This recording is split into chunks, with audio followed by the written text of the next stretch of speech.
Hello friends, இந்த வீடியோவில் இன்றைக்கி என்ன பார்க்க போகிறோம் அப்படின்னு பார்த்தீங்கன்னா, TNTET பேப்பர் 1 நியமன தேர்வுக்கான மேக்ஸ் கொஸ்டின் தான் பார்க்க போகிறோம். ஃபஸ்ட்டு கொஸ்டின் என்ன பார்க்கலாம். ஒரு இனிப்பு கடையில் 25 கிலோகிராம் இனிப்பின் விலை 8000 எனில் 1 கிலோ இனிப்பின் விலை யாது? 25 கிலோகிராம் இனிப்போட விலை 8000 கொடுத்துருக்காங்க. அப்போ 1 கிலோ எவ்வளோ? ஈஸியான சம் தான், டிவிஷன் தான். ஓகேங்களா? இது எப்படி போகலான்னு பாருங்கள். 25 கிலோகிராம் இனிப்பின் விலை 8000. அப்போ 1 கிலோ இனிப்பின் விலை எவ்வளோ இருக்கும்? 8000 டிவைடன் பை 25. 8025 ஊற்றினா என்ன கிடைக்கும்? 320 ரூபா கிடைக்கும். ஓகேங்களா? இப்போ 1 கிலோ இனிப்பின் விலை 320 ரூபா. இப்போ கரெக்ட் ஆன்சர் ஆப்ஷன் சி. ஓகேங்களா? அடுத்த கொஸ்டின். இது அடிஷன், கூட்டல் கணக்கு தான். ஆனால் டெசிமலில் கொடுத்துருக்காங்க. தசமத்தில் 0.4 + 0.96 + 0.545 மதிப்பிடுக. இந்த 3 நம்பரையும் நம்ம கூட்ட வேண்டியதுதான். பாயிண்ட்டுக்கு நேராக நம்ம அந்த பாயிண்ட் வச்சிடணும். முன்னாடி பின்னாடி என்ன நம்பர் இருக்கோ அதை எழுதிக்கணும். 0.4 ஃபஸ்ட்டு, அடுத்து 0.96, அடுத்து 0.545. இங்கே இல்லாத இடத்துல நம்ம 0 நேராக எழுதிக்கிட்டிங்கன்னா உங்களுக்கு கூட்டுறதுக்கு கரெக்டாக இருக்கும். இந்த இடத்துல நம்பர் இல்லையா, அப்போ என்ன செய்யணும்? இதுக்கு நேராக 0 போட்டுங்க. இப்போ இந்த இடத்துல நம்பர் இல்லையா, அதுக்கு நேராக 0 போட்டு நீங்கள் ஸ்ட்ரெயிட்டாக அப்படியே கூட்டிக்கலாம். ஃபஸ்ட்டு 5, 6 நாளையும் கூட்டினா 10க்கு 0, மீதி 1, 9 1 10, 10 9 19, 19 9, மீதி 1, இந்த 1 நீங்கள் அப்படியே எழுதிக்கலாம். இப்போ 1.905 ஆப்ஷன் ஏயில் இருக்குது. ஆப்ஷன் ஏ தான் கரெக்டான ஆன்சர். அடுத்த கொஸ்டின் பார்க்கலாம். விடுபட்ட எண்களை எழுதுக. நம்பர்ஸ் கொடுத்துட்டாங்க, அதில் விடுபட்ட எண்கள் 4 இருக்குது. அது என்னென்னு எழுதணும். இப்போ நம்பர்லாம் பாருங்கள். 2 3 5 7 11, நடுவில் இல்லை. 17, நடுவில் 2 நம்பர் இல்லை. அடுத்து 29, அடுத்த நம்பர் இல்லை. இது மாதிரி சம் கேட்டாங்கன்னா ஒவ்வொரு நம்பருக்குள்ள டிஃப்ரென்ஸ் பார்க்கணும். வேறு ஏதாவது ஸ்கொயர் பண்ணியிருக்காங்களா, க்யூப் பண்ணியிருக்காங்களா, மைனஸ் பண்ணியிருக்காங்களா, ஆட் பண்ணியிருக்காங்களா, எல்லாமே பார்க்கணும். ஓகேங்களா? இதில் ஃபஸ்ட் என்ன நம்பர் இருக்குது? 2 இருக்குது. அடுத்து 3 இருக்குது. 1 ஆட் ஆகிருக்குன்னு வச்சுக்கலாம். அடுத்து 3 to 5 இருக்குது. 2க்கும் 1க்கும் நடுவில் ஒன்றுமே ஆட் ஆகலை. அடுத்து 3 to 5க்கு 1 ஆட் ஆகிருக்கு. ஏன்னா நடுவில் 4 மிஸ் ஆகிருக்கு. அடுத்து 6 மிஸ் ஆகிருக்கு. அடுத்தது 8 9 10 மிஸ் ஆகிருக்கு.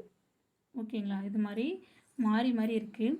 சரி, அதெல்லாம் விடுங்க. வேறு எப்படி இருக்குது இந்த நம்பர் அப்படின்னு பார்த்தீங்கன்னா, இந்த நம்பர் எல்லாமே 3 5 7 11 17 29 இது எல்லாமே ஆட் நம்பர்.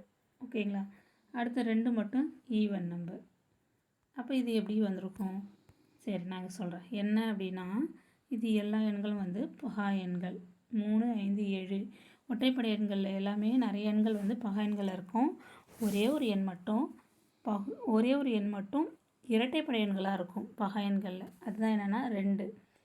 ஓகேங்களா? 2ல் தான் ஸ்டார்ட் ஆகும் பகா எண்கள்.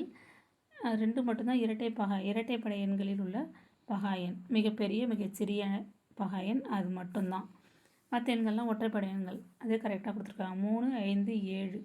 அடுத்து 9 விட்டாங்க. 9 பகு எண், அதனால் அதை விட்டுட்டாங்க. 9க்கு அடுத்தது 11 தான் ஆட் நம்பரு, அது பகா எண். அடுத்தது 11க்கு 17க்கு இடையில் உள்ள பகா எண் எதுன்னு நம்ம கண்டுபிடிக்கணும். என்ன அப்படின்னா 13. 11க்கு அடுத்தது 13. அடுத்து 15 16 இதெல்லாம் வராது, அதெல்லாம் பகு எண். அடுத்து 17 கொடுத்துட்டாங்க. 17க்கு அப்புறம் 19. இங்கே 13 வரும், இங்கே 19. 19க்கு அப்புறம் 23.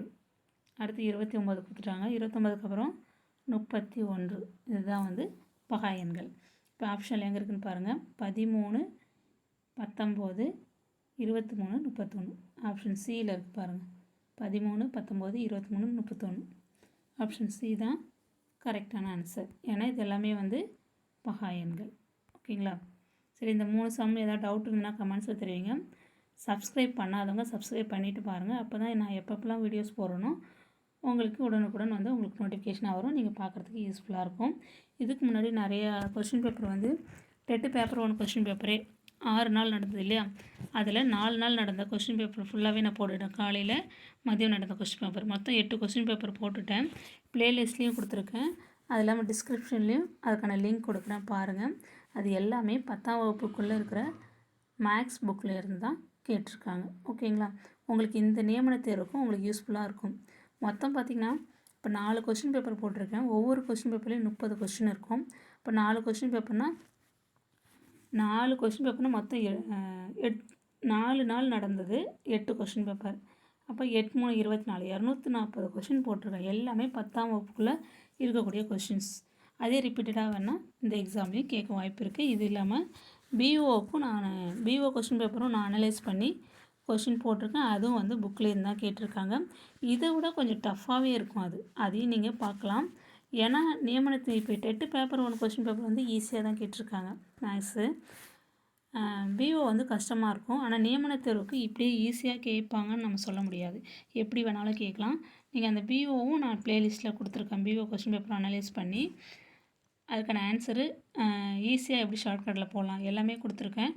நீங்கள் பாருங்கள், உங்களுக்கு யூஸ்ஃபுல்லாக இருக்கும். யூஸ்ஃபுல்லாக இருந்துச்சுன்னா கமெண்ட்ஸில் நீங்கள் யூஸ்ஃபுல்னு போடுங்க. ஓகேங்களா? இந்த வீடியோ உங்களுக்கு பயனுள்ளதாக இருக்கும் நான் நம்புகிறேன். Thank you friends.